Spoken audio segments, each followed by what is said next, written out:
Isang araw bago sumapit ang Pasko, pinilahan ng maraming mamimili ang ilang tindahan po ng hamon at lechon sa lungsod ng Maynila. Marami po ang humabol din para makapag-Christmas shopping sa Divisoria. Kamusta naman kaya ang pagpapatupad ng health protocols? Alamin sa ulat ni Clazel Pardilla.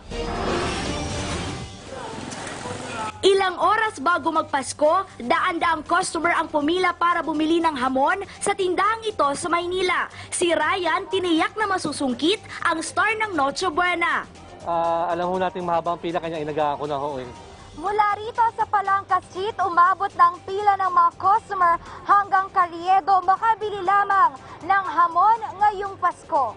Naging hamon tuloy ang pagbili sa hamon, kaya si Lola Feli inatake na ng high blood at rayuma. Ito, magtitiis para makabili lang.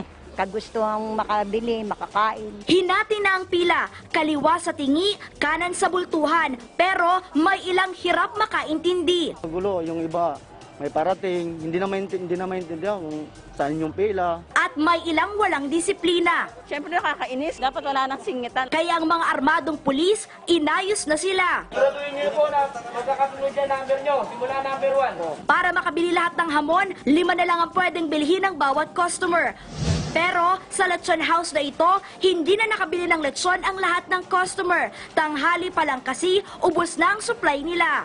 Tinanghali, ayun, na-cut off. Nalulungkot dahil hindi makakain ng lechon.